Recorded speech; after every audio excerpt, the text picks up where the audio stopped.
Макмал алтын кен комбинатынын иши жанданат. Алтын кенин иштетүүгө $75 миллион инвестиция салынат.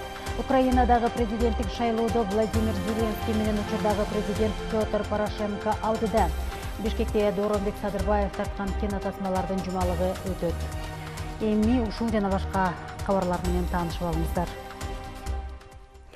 Тогустуродогу Макмал алтын кен комбинаты жакын арада кайрадан ишин жандантат. Manson Group компаниясы алтын кенин иштетүүгө $75 миллион инвестиция салат.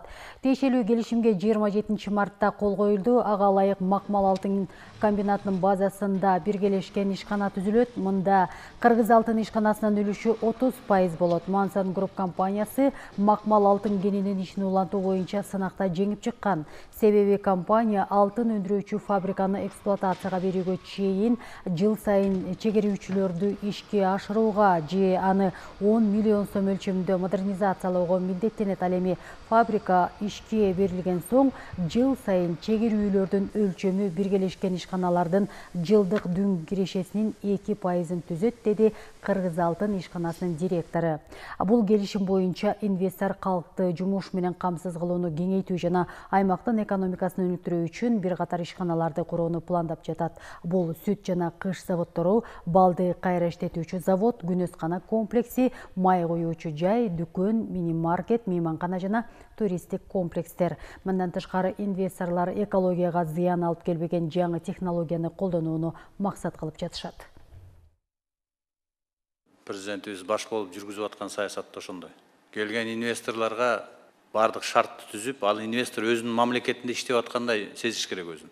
Биздин мамлекеттагы ошол биздин мыйзамдарды сыйлап, жергиликтүү эл менен чогуу иштешип, социалдык проблемаларды чечип, экологияны сактап, жаңы технологияларды колдонуп, жаратылышка зыян келтирбей иштеген инвесторлорду биз колдойбуз. Ошол жердеги адамдардын баары тең ушу комбинаттан өзүнүн оокатын кылып, өзүнүн жашоо шартын жакшыртканга баардыгы умтулат.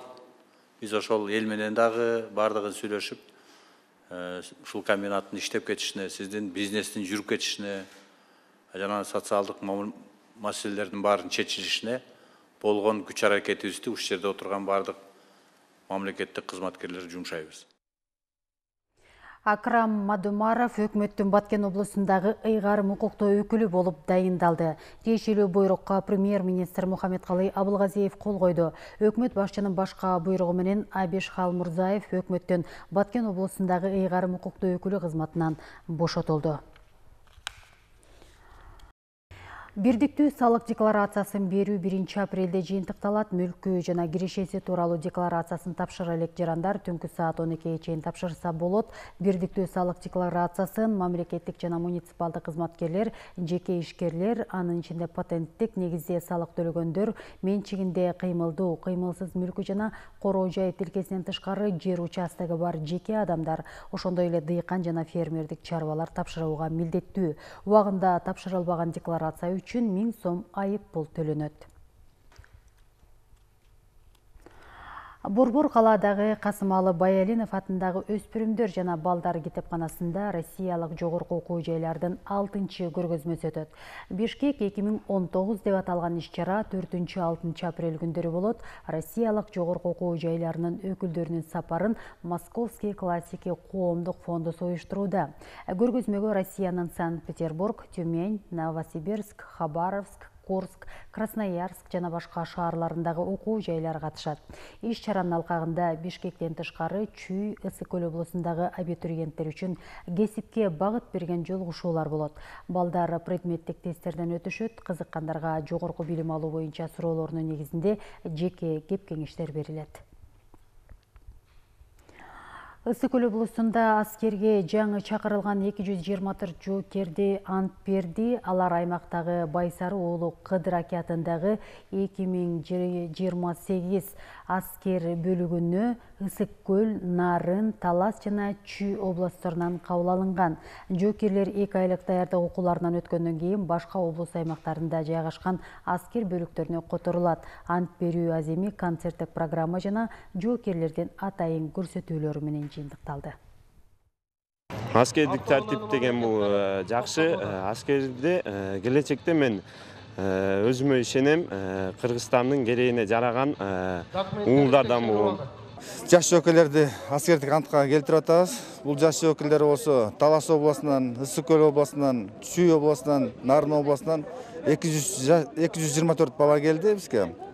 Окуу борбору Түндүк региону боюнча Ысык көл башкармалыгында жайгашкан. Бул жерде жаш өкілдер үчүн жакшы шарттар түзүлгөн. Про КЖ коомдук бирикмесинин кызматкерлери кесиптеши Назгүл Ражапаеванын операциясы үчүн кайрымдуулук концертин уюштурду. Иш-чара Кыргызстандын белгилүү эстрада ырчыларынын катышуусунда өттү. Назгүл Ражапаева буга чейин аталган уюмда жаштардын билимин көтөрүүдө жигердүү эмгектенип келген. Ага чет өлкөдө 2 бөйрөгүнө, андан соң көзүнө операция жасатуу үчүн $50.000 керектелет. Мындай ири сумманы толуктоо үчүн кайрымдуу жарандардын жардамына муктаж. Кимде ким Назгүл Ражапаевага жардам берүүнү кааласа, төмөндөгү номер менен эл-сом капчыгына каражат которсо болот. Биз андан тышкары ошо концерт уюштуруп, дагы каражаттарды башка уюмдардан чогултуп, дагы деген марафон болот да жакында. Биз деген клубдагы да мүчөлөр дагы өзүбүз акча чогултуп, анан кийин ал жетишсиз болгондуктан биз дагы коомго айтып, ошондой концерт дагы чакырып, биздин жылдыздарды чакырып, ошондой концерт өткөрүп аттык эле.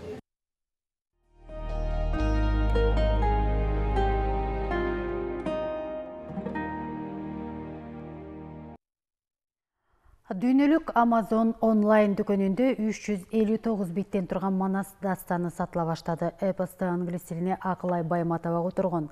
Сайтта Америкада жашаган Акылай Байматова балдарын кыргыздын үрп-адаттары менен тарбиялоо ниетинде dastanды которгону жазылат. Марбайжиевдин калемине таандык орус тилиндеги эпостун англис тилиндеги электрондук форматта $9.64, кагаз китеп $19.99 бааланууда. Сиздер жаңылыктар менен тааныштыңыздар. Биздин каналдын кабарларына назар салып туруңуздар.